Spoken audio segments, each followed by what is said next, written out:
RS brothers లో ఆషాఢం KG sale మళ్ళీ మొదలైంది. మరెన్నో క్రేజీ ఆఫర్స్ ఖైదీ చేయండి ఆర్ఎస్ బ్రదర్స్.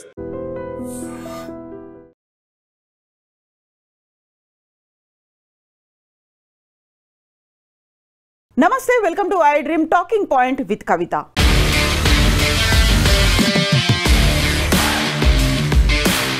ఇప్పటిదాకా మన సమాజంలో పరువు హత్యలు అనేది తమ పిల్లలు తక్కువ కులం వాళ్ళని పెళ్లి చేసుకున్నారేమో, లేకపోతే తమకు చెప్పకుండా లేచి వెళ్ళిపోయి పెళ్లి చేసుకుని తమ కళ్ళ ముందే తిరుగుతున్నారనో పరువు హత్యలు జరగడం చూసాం.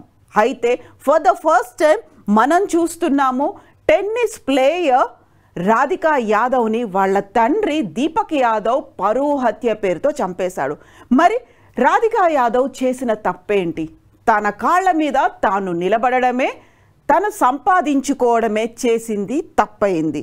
అందుకే తండ్రి దీపక్ యాదవ్ దాన్ని అవమానంగా భావించారు. తమ కుటుంబ పరువు గంగలో కలిసిపోయింది అని అవమానించబడ్డాడు. అందువల్లే విలేజర్స్ అందరూ కూడా నువ్వు నీ కూతురు సంపాదించిన డబ్బు మీద ఆధారపడుతున్నావా, నీ కూతురే డబ్బు సంపాదిస్తోంది, నువ్వు తిని కూర్చుంటున్నావా అనే ఒక మాటలు ప్రతిరోజు వింటున్నాను. దాన్ని నేను అవమానంగా భావించాను కాబట్టే నా కూతురు రాధికా యాదవ్ని చంపేశాను అంటూ కన్ఫెషన్ స్టేట్మెంట్ ఇచ్చాడు తండ్రి దీపక్ యాదవ్. రాధికా యాదవ్ 25 ఏళ్ల ఈ యువతి అంతర్జాతీయ టెన్నిస్ ప్లేయర్, గుర్గావ్లో ఉంటుంది.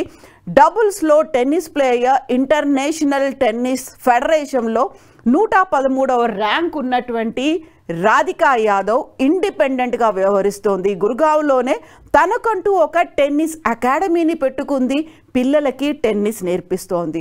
గత కొంతకాలం క్రితం తనకి షోల్డర్ ఇంజ్యూరీ అవడంతో ఫిజియోథెరపీ ట్రీట్మెంట్ తీసుకుంటూ కొద్ది కాలం టెన్నిస్కి దూరమైంది. బట్ తనకున్నటువంటి ఒక కళ ఏదైతే ఉందో దాన్ని పిల్లల రూపంలో నెరవేర్చుకోవాలని ఒక టెన్నిస్ అకాడమీని స్టార్ట్ చేసింది.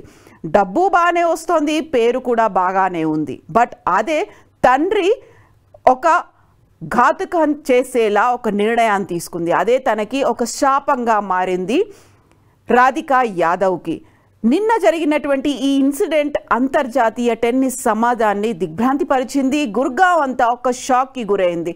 తండ్రి ఎందుకు అవమానంగా భావించాడు? 15 రోజులుగా తండ్రి ఒక డిప్రెషన్లో ఉన్నాడు అనేటువంటి వార్తతో పాటుగా తను పదే ఊరికి వెళ్ళినప్పుడు, తన దగ్గర గుర్గావ్లో ఉన్నటువంటి విలేజ్కి వెళ్ళినప్పుడల్లా ప్రతి ఒక్కరూ కూతురి సంపాదన మీద ఆధారపడుతున్నటువంటి తండ్రి అనేటువంటి కామెంట్స్ చేశారు. కాబట్టి అది తన పరువుకి, ఒక ప్రైడ్, హానర్కి భంగం కలిగింది. కాబట్టి చంపేశాను అనే మాటతో పాటుగా ఇప్పటికీ తను రాధికా యాదవ్ 18 గోల్డ్ మెడల్స్ని గెలుచుకుంది. డబుల్స్లో ఒక ప్రామినెంట్ టెన్నిస్ ప్లేయర్గా భారతదేశంలో పేరు తెచ్చుకున్నటువంటి రాధికా యాదవ్ తను ప్రతి గేమ్లో మెడల్స్ గెలుచుకున్న వెంటనే తండ్రితో కలిసి సెలబ్రేషన్స్ చేసుకునేది, రీల్స్ తీసుకునేది, ఇన్స్టాగ్రామ్లో పోస్ట్ చేసేది. అయినప్పటికీ కూడా తను టెన్నిస్ అకాడమీ స్టార్ట్ చేసిన తర్వాత తండ్రి పదే అకాడమీని మూసివేయాలని చెప్పినప్పటికి కూడా రాధికా యాదవ్ వినలేదు. దీంతో పాటుగా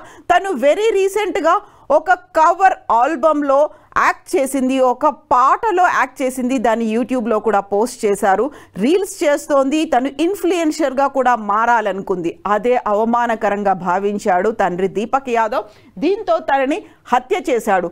ఇంట్లో గుర్గావ్లో నిన్న ఉదయం జరిగినటువంటి ఈ సంఘటన, తన దగ్గరున్నటువంటి రైఫిల్తో తండ్రి 3 రౌండ్ల కాల్పులు జరపడంతో అక్కడికక్కడే మరణించింది రాధికా యాదవ్. వెంటనే పోలీసులు అక్కడికి చేరుకున్నారు. తండ్రిని కూడా అదుపులోకి తీసుకున్నారు. తండ్రి చెప్పినటువంటి వార్త విని ప్రతి ఒక్కరూ దిగ్భ్రాంతికి లోనవుతున్నారు. పరువు హత్యలు అనేవి ఇలాగా కూడా ఉంటాయా? యాక్చువల్గా కూతుర్నే చంపేసిన తర్వాత ఇంకా ఆ కుటుంబానికి పరువు, ప్రైడ్, హానర్ అనేది ఎక్కడుంది అనేది. నిజంగా ఇలాంటి సంఘటనలు సమాజంలో ఇంకా ఎందుకు జరుగుతున్నాయి? తన కాళ్ళ మీద తాను నిలబడింది, ఉమెన్ ఎంపవర్మెంట్ ఏదో చూపించింది. ఎట్ ద సేమ్ టైం అక్కడున్నటువంటి పిల్లలకి టెన్నిస్లో భవిష్యత్తు క్రీడాకారులుగా తయారు చేయడానికి తన వంతు సహాయం చేస్తోంది. తండ్రి మాట వినకపోవడమే తను చేసిన తప్పు. తనంతట తానుగా డబ్బు సంపాదించుకోవడం, తన కాళ్ళ మీద తాను నిలబడమే రాధిక చేసినటువంటి శాపం. యాక్చువల్గా సమాజంలో ఇలా జరుగుతున్నటువంటి సరికొత్త వింత విషాద దారుణ ఘటనల గురించి మీరేమనుకుంటున్నారు? రాధికా యాదవ్ హత్య తర్వాత సోషల్ మీడియా అంతా ఇప్పుడు ట్రోల్స్, దీంతో పాటుగా తండ్రి దీపక్ యాదవ్ గురించి మాట్లాడుకోవడమే ఒక చర్చ అనేది మొదలైంది. రాధికా యాదవ్ని హత్య చేసినటువంటి తండ్రి దీపక్ యాదవ్ ఇప్పటికీ పరువు హత్యలతో చంపుకోవడాలు చూస్తుంటే ఏమనిపిస్తుంది? మనం ఏ సమాజంలో ఉన్నాం? కామెంట్స్ రూపంలో తెలియచేయండి.